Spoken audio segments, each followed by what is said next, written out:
والصلاة والسلام على رسول الله المصطفى وعلى آله وصحبه وذرياته وأمته ومن وفى. أما بعد، فيا أحباب الله وأحباب رسوله صلى الله عليه وسلم، أوصي نفسي وإياكم بتقوى الله فقد فاز المتقون، فلا تموتن إلا وأنتم مسلمون. فقال تعالى: يا أيها الذين آمنوا اتقوا الله حق تقاته ولا تموتن إلا وأنتم مسلمون. Hadirin, kita bermohon pada Allah Subhanahu wa Ta'ala, semoga seluruh rangkaian ibadah yang telah kita tunaikan sampai detik ini, siam kita, qiyam kita, ruku', sujud, interaksi dengan Al-Quran, ibadah maliyah, infak, sedekah, zakat kita, seluruhnya diterima oleh Allah Subhanahu wa Ta'ala dengan penerimaan terbaik insyaallah. Hadirin sekalian, seperti diketahui dan telah viral di setiap masa, bahwa tujuan utama kita diperintahkan menunaikan ibadah siang Ramadan itu Allah tegaskan di penghujung ayat 183 surah Al-Baqarah, la'allakum tattaqun, supaya takwa kalian meningkat, supaya kalian bertransformasi, kata Allah, menjadi pribadi yang semakin bertakwa. Hadirin, takwa itu diksinya serta derivasinya di dalam Al-Quran setidaknya disebutkan sebanyak 115 kali. Dan cabangnya begitu beragam. Di antara sekian makna takwa itu, ada yang terkait erat dengan petunjuk Allah yang menginginkan manusia mengetahui tujuan hidupnya. Apa sesungguhnya yang dijalani manusia di muka bumi ini? Kemana dia akan kembali? Seperti apa dia merencanakan kurikulum hidupnya dari mulai berkehidupan baligh itu sampai kembali kepada Allah Subhanahu wa Ta'ala. Di antara ayat Al-Quran yang mengisyaratkan makna ini, kita simak di Quran surah ke-59 Al-Hashr misalnya, di ayat ke-18 itu. Allah tekankan khususnya pada setiap insan yang beriman. Harus ada pembeda iman kita dengan manusia yang belum beriman. Ya ayyuhalladzina amanu taqullaha. Hai semua yang beriman, kata Allah, tanpa kecuali. Bahkan panggilannya menggunakan huruf nida, ya, disebutkan 361 kali dalam Al-Quran. Nida'ul qarib, nida'ul mutawassit, nida'ul ba'id. Ada 14 makna, 14 kata huruf nida dalam gramatikal bahasa Arab. Dalam Al-Quran disebutkan hanya satu ya, dengan fungsi yang fleksibel, memanggil yang dekat, yang menengah, ataupun jauh. Ayyuha disebutkan 150 kali dalam Al-Quran. Ayyunnya munada untuk bermakna taukid yang menegaskan, haknya tanbih yang mengingatkan. Alladzina disebutkan 1080 kali dalam Al-Quran, memanggil semua kalangan tanpa kecuali, besarkah, kecilkah, tuakah, mudakah, laki-laki, perempuan, dengan semua tanpa batas strata sosial dalam berkehidupan. Seakan Allah ingin katakan, hei semua insan yang beriman tanpa kecuali, adakah kalian sedang merasa dekat dengan Allah sehingga merasa imannya kuat? Jangankan yang salat fardu, sunnah pun dikejar-kejar. Ada yang imannya standar, menunggu adzan baru dia siap-siap. Ada imannya mungkin sedang lemah, sampai iqamat pun dikumandangkan, belum tergerak jiwanya untuk mendekat kepada Allah. Semua, kata Allah, tak peduli, lelakikah, perempuankah, tua, muda, besar, kecilkah. Ayyuhalladzina amanu, aku tekankan, aku ingatkan, ittaqullaha, tingkatkan takwamu kepada Allah. Kita bertanya, bagaimana caranya ya Allah? Perhatikan dimensi yang disampaikan di ayat ini. Kata Allah, wal tanzur nafsum ma qaddamat lighad.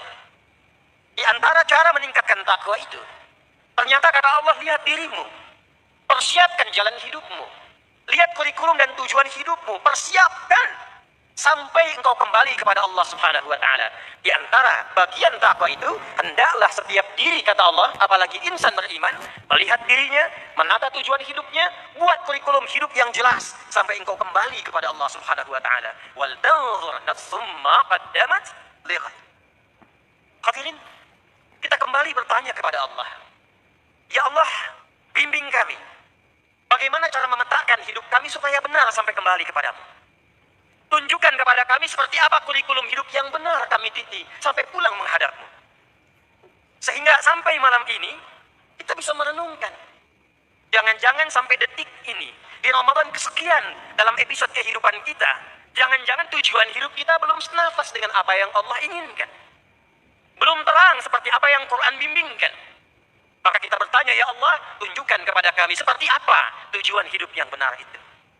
Maka setidaknya hadirin, ada dua hal pokok dalam Al-Quran yang sangat ditekankan kepada setiap manusia, terlebih insan beriman, agar betul-betul menjaga dua pokok ini, karena inilah akar dari semua tujuan berkehidupan kita.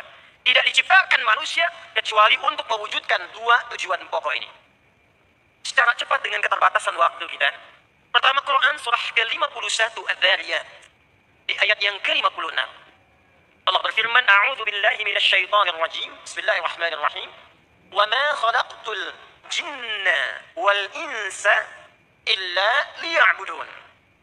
Wa ma khalaqtul jinna wal insa, dan tidaklah, kata Allah, aku ciptakan jin dan manusia itu illa liya'budun, kecuali untuk menjadikan semua aktivitasnya, kegiatan hidupnya sebagai ibadah, sebagai penghambaan kepadaku. Jadi yang pertama hadirin, ternyata hadirnya kita ke dunia ini, diciptakannya kita sampai berkehidupan di detik ini, tujuan pokoknya pertama untuk menghamba kepada Allah Subhanahu wa Ta'ala. Kita ini hamba. Jadi ternyata ayat ini bukan sekedar memberikan isyarat tujuan berkehidupan kita di dunia ini, tapi juga menunjuk identitas kita di hadapan Allah sebagai hamba. Dan karena inilah kita tercipta. Ada persoalan besar ketika makhluk bernama Azazil dari kalangan jin yang sangat dihormati di alam langit, bahkan sampai malaikat pun menghormatinya. Ibadahnya luar biasa, zikirnya tinggi. Tapi ketika dia bergeser dari fitrah kehidupannya, misi hidupnya untuk menghamba kepada Allah, maka berubah namanya dari hamba yang taat, jin yang taat, Azazil yang terhormat di alam langit, berubah menjadi iblis. Quran surah ke-18 Al-Kahf di ayat ke-50. Wa idh qulna lil malaikati isjudu li Adama fasajadu illa iblis. Siapa iblis itu? Kana minal jinni fa fasaqa an amri rabbi. Iblis itu termasuk kalangan jin yang berbuat fasik. Lawan dari fasik itu taat. Jadi jin ini asalnya taat, asalnya banyak zikir, asalnya ibadah. Hanya ketika keluar dari identitas kehambaannya kepada Allah, maka keluarlah dia dari rahmat Allah Subhanahu wa Ta'ala. Quran surah ke-7 Al-A'raf di ayat yang ke-12. Qala ma mana'aka alla tasjuda idh amartuk. Hei, kenapa engkau tidak mau sujud, kata Allah, ketika aku perintahkan? Jadi persoalannya bukan karena sujudnya, hormatnya kepada Adam. Kata Allah, ini perintahku, saya Tuhan, saya Rabb, kamu hamba. Sifat hamba itu mesti membuktikan kehambaannya kepada Allah. Namanya hamba, pasti punya sifat menghamba. Untuk membuktikan kehambaannya itu, dia harus patuh pada tuannya. Makanya kata Allah, kenapa kamu nggak patuh kepadaku? Bukan persoalan Adamnya, bukan persoalan hormatnya, persoalannya engkau hamba, aku Tuhan. Qala ana khairum minhu, khalaqtani min narin wa khalaqtahu min tin. Aku lebih hebat dibandingkan dengan Adam. Kau ciptakan aku dari api, kau ciptakan Adam dari tanah. Tidak level, tidak layak. Yang diciptakan dari materi yang lebih hebat, hormat kepada yang lebih rendah. Qala fakhruj, keluar. Keluar dari penghambaan kepada Allah dan ancamannya tinggi. Karena itulah hadirin, misi pertama diutusnya semua rasul. Dari mulai Nabi Nuh alaihissalam.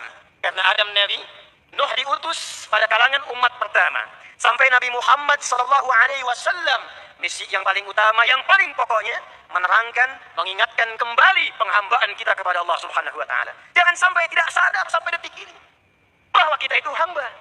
Kita akan pulang, kita akan meninggal dan mempertanggungjawabkan penghambaan kita di hadapan Allah Subhanahu wa Ta'ala. Karena itulah untuk membuktikan penghambaan kita kepada Allah, diperintahkanlah dengan turunan dari ibadah itu yang diantaranya disebut dengan sholat. Dan jangan salah Pak Ibu, semua Nabi sholat, semua Rasul sholat.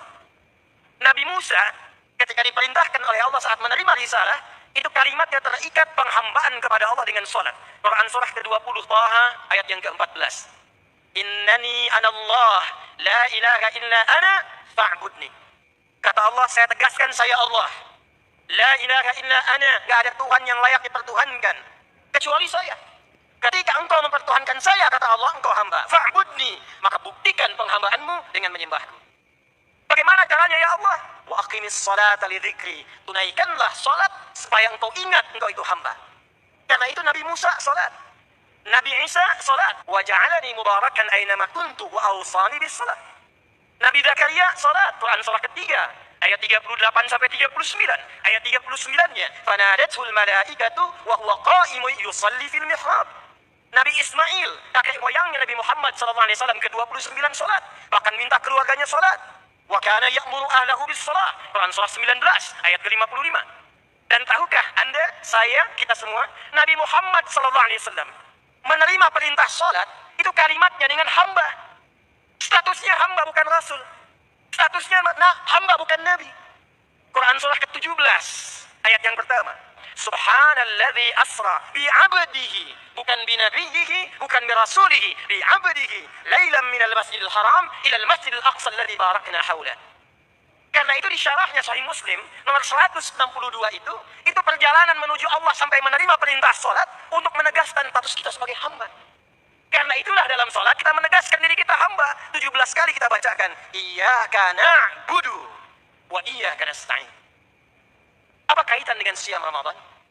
Di antara rangkaian ayat puasa itu ada satu ayat yang mengingatkan kembali untuk sadar saat Ramadan kita ini hamba. Al-Baqarah ayat 186. Ayat puasa terangkai dari ayat 183 sampai 187. Di ayat 186-nya status kita diingatkan lagi oleh Allah Subhanahu wa taala. Wa idza sa'alaka 'ibadi 'anni fa inni qarib. Ujibu da'watad da'i idza da'an falyastajibu li wal yu'minu bi la'allahum yarshudun. Dan Muhammad sallallahu alaihi wasallam, jika ada di antara hamba-hambaku bertanya padamu untuk berdoa, minta mohon padaku. Ini ayat menengahi pertengahan ayat Ramadan.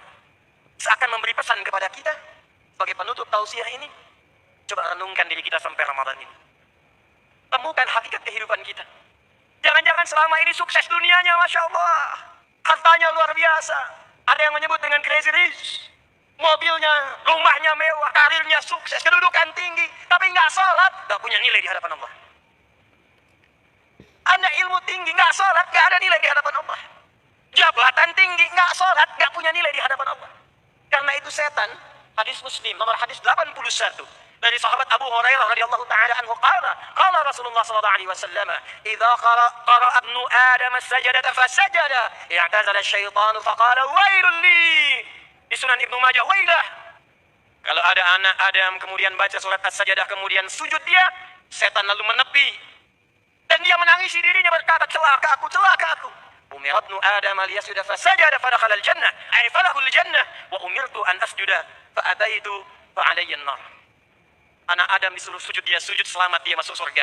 Aku dulu pernah diminta menghamba kepada Allah untuk sujud, aku menolak, maka bagiku neraka. Karena itu hadirin, jaga salat. Karena status ini akan menentukan keadaan kita di hadapan Allah Subhanahu wa taala. Al-farqu bainal mu'min wal kafir tarkus salah. Kata Nabi, perbedaan utama insan beriman yang taat dengan orang yang ingkar di hadapan Allah itu salatnya. Wa qala Rasulullah sallallahu alaihi wasallam, "Inna awwala ma yuhasabu bihi al-'abdu yawm al-qiyamati as-salah. Idza salahat salaha al-jasadu kullu, salaha sa'iru 'amali, wa idza fasadat fasadat sa'iru 'amali." Amal pertama yang akan dihisab oleh Allah di hari kiamat kelak adalah salatnya. Jika salatnya benar, maka indikator baik untuk semua amal lainnya. Tapi jika salatnya bermasalah, maka ada masalah besar untuk amalan-amalan yang lainnya. Karena itu mari kita tingkatkan salat kita di bulan Ramadan ini. Dan kabar baiknya kami tutup.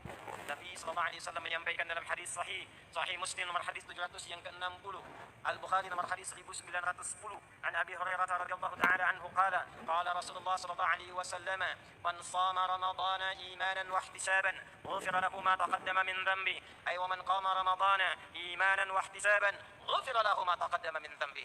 Siapa yang menunaikan puasa, ditunaikan dengan iman, sungguh-sungguh, tulus, ikhlas, bermuhasabah, ingat dosa, minta ampun sama Allah, maka Allah berkenan mengampuni semua dosa yang pernah ia kerjakan sampai detik puasa itu.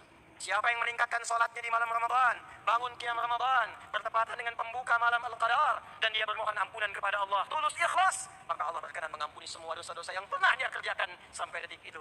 Hadis riwayat At-Tirmidzi, an Aisyah ummul mukminin radhiyallahu taala anha qalat, Ya Rasulullah, ara'aita law 'alimtu ayya lailatul qadri ma aqulu fiha. Ya Rasulullah, kalau aku sedang salat tarawih, lalu aku merasakan datangnya malam Al-Qadar, tenang hatiku, tenang salatku, maka apa yang aku bacakan pada saat itu? Quli, kata Nabi, sekaligus menutup tausiah kita, perhatikan, diijazahkan langsung dari Nabi sallallahu alaihi wasallam. Bacakan ini di setiap jeda-jeda salat tarawih, bacakan ini hadirin sekalian. Quli, kata Nabi, katakanlah, hei Aisyah, katakanlah, Allahumma إنك عفو كريم تحب العفو فاعف عني اللهم إنك عفو كريم تحب العفو فاعف عنا اللهم إنك عفو كريم تحب العفو فاعف عنا اللهم تقبل منا إنك أنت السميع العليم وتب علينا إنك أنت التواب الرحيم تقبل منا صيامنا وقيامنا وركوعنا وسجودنا وتمم تقصيرنا يا الله يا أرحم الراحمين وصلى الله على سيدنا محمد وعلى آله وصحبه أجمعين وآخر دعوانا سبحانك اللهم ربنا وبحمدك أشهد أن لا إله إلا أنت نستغفرك ونتوب إليك اللهم اغفر لنا رحمتك نرجوها يا أرحم الراحمين بيدك الخير إنك على كل شيء قدير وآخر دعوانا أن الحمد لله رب العالمين اللهم وفق إلى أقوم الطريق واستبقوا الخيرات السلام عليكم ورحمة الله وبركاته